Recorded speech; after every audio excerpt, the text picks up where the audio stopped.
Bonjour à tous et bienvenue sur ma chaîne. Dans cette vidéo, on va remplacer une pastille de sablage et c'est sous le capot que ça se passe. Donc la fuite se situe sous le tablier, sur la pipe d'admission, à côté de la vanne GA. On voit que ça a déjà été rebouché comme on peut. En fait, on vient refroidir les gaz d'échappement. Alors le liquide part de la pompe de réchauffage. Celui-là, la durite, va dans la pipe d'admission, se réchauffe.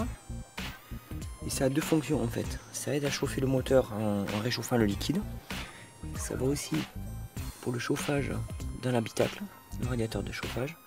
Et ça a également une fonction de refroidir les gaz d'échappement. Je vais me faire un petit peu de place en enlevant le boîtier de l'accélérateur. Pour cela, je défais les deux vis de 10, un là et l'autre là.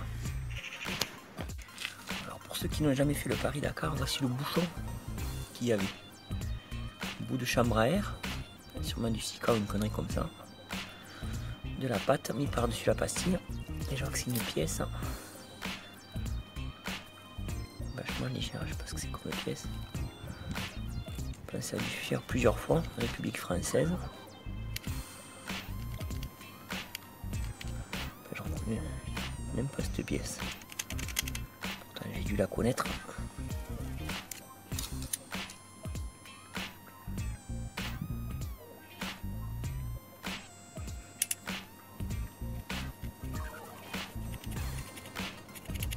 Pièce de 2 francs, non.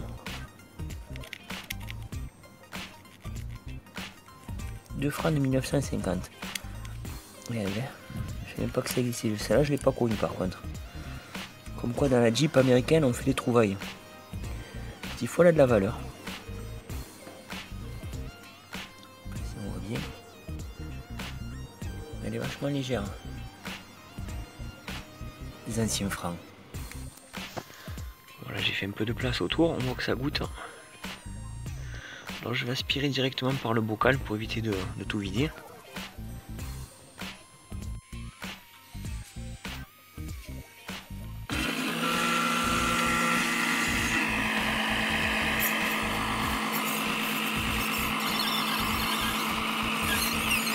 Alors, là, je vais débrancher une durite. Continue d'aspirer. Ensuite j'enlève le bocal, je débranche la durite qui est dessous et j'aspire.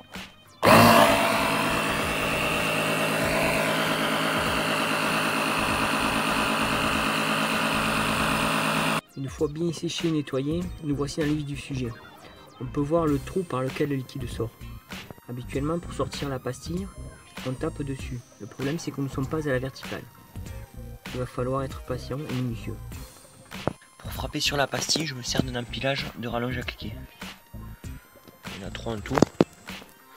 Ça me permet d'être au-dessus du tablier.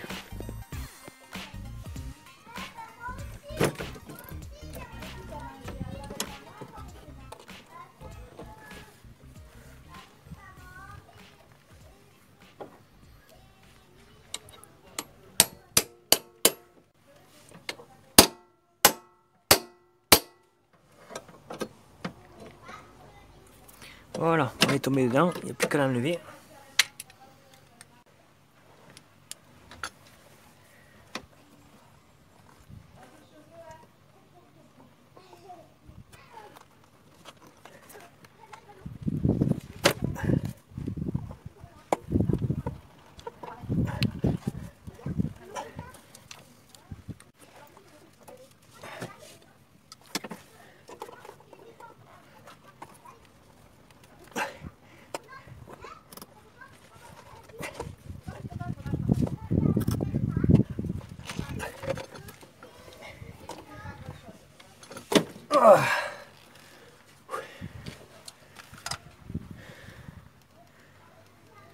Ouais. Corrosion. On voit le trou par lequel s'échappe le liquide. En fait, ça s'est corrodé que sur une seule partie. Ici, on le voit bien. On voit le trou là. Donc, comme j'ai de la chance, c'est la bonne que j'ai achetée. Donc, c'est du diamètre 28. Parce que je l'ai trouvé nulle part sur les documentations que j'ai pu voir, les documentations techniques. Alors, j'avais mesuré avant de la commander. Et j'ai été chez l'usineur, enfin le réparateur de culasse du coin, local. Et il m'a filé une 28. Donc elle est dorée, mais c'est de l'acier zingué, c'est pas du laiton. Contrairement à ce que j'ai cru en premier lieu. Voilà, je vais nettoyer donc le trou. Voilà. Mettre un petit peu de loctite. Donc j'ai opté pour la 648. Et la polémique entre la 648 et la 638. Donc je verrai, j'espère que j'ai pas fait le mauvais choix. Allez, je vais nettoyer ça. Petit coup de papier de verre.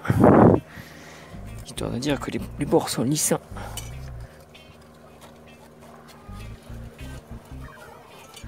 Heureusement que j'avais baissé le niveau de liquide justement pour que ça sèche et que ça ne fuit pas. Pas venir me contaminer les surfaces entre le liquide et la liquide.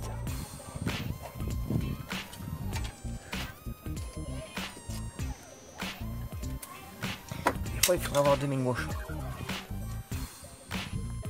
Allez, afin de mettre toutes les chances de mon côté, je vais mettre un petit peu de loctite sur la petite admission et sur la pastille. Et vraiment juste un léger film histoire de dire qu'il a bien les deux côtés.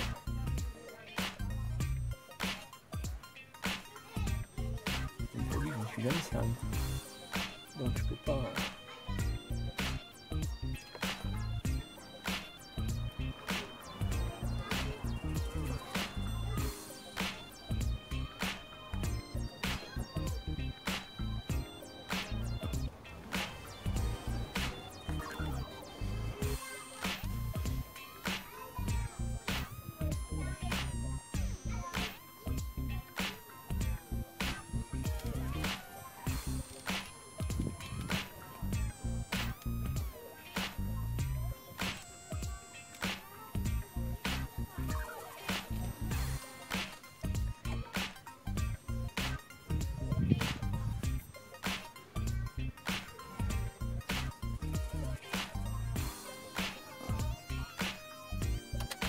Afin de ne pas déformer la pastille en tapant dessus, je me sers d'une pièce 50 centimes. Ce coup-ci, elle fait pile poil le diamètre intérieur. Comme je suis pas en face, je suis obligé de taper. En espérant que ça le fasse bien.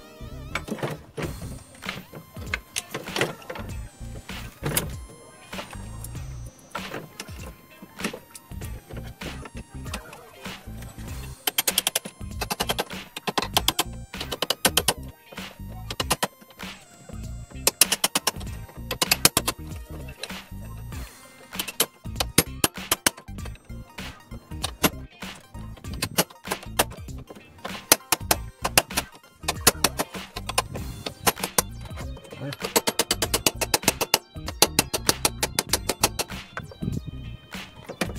De ce côté.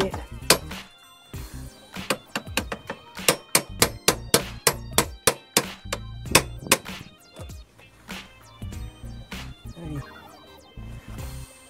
J'ai peur de trop l'enfoncer en fait.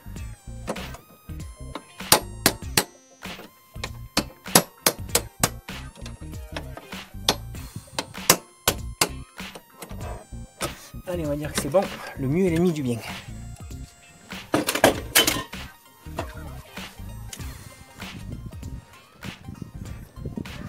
Alors c'est de la résine par anaérobie qui sèche par privation d'air en fait. Voilà, elle est bien rentrée partout. Plus qu'à attendre un petit peu. On va remonter gentiment, on mettra le liquide à la fin, normalement c'est bon. J'enlève ma pièce. Voilà. Pour pas cher en plus. Il n'y a que ça à faire. Allez, on remonte l'actuateur.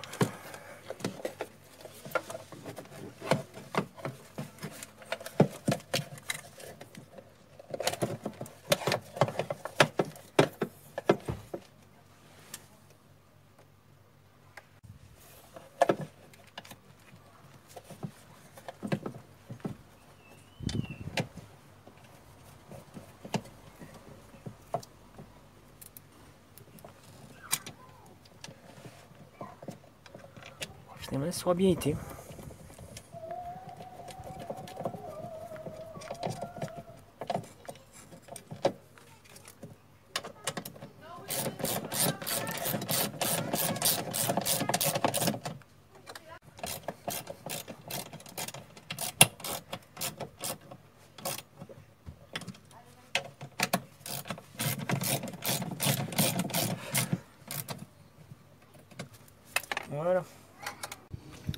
remets le liquide de refroidissement. Je remets le vieux, celui que j'ai enlevé, parce que dans la continuité je vais changer le calorstat. Ce sera le sujet de mon prochain tuto. Bon, il était récent, il avait moins d'un an. Quand on est là, ça sent bon la fin. Tant pis, je complète avec de l'eau.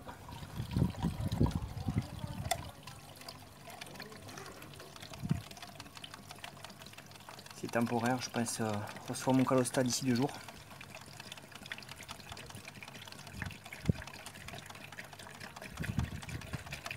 Hop là. Pas plus haut que le bord, sinon ça déborde. J'ai démarré le moteur et refait la pointe à mesure que le niveau descendait pour purger le circuit. Donc au niveau de la pastille, ça a plus l'air de fuir. Bah, tant mieux, en fait, c'était le but. Je vais aller rouler un petit peu pour faire chauffer le moteur et m'assurer que tout soit bon. Dernier check-up sur les durites que j'ai débranchées.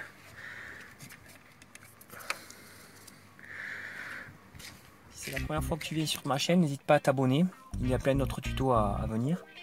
Donc on va changer le calorstat prochainement, mais après on va découper les ailes, le pare-choc et faire des rock sliders.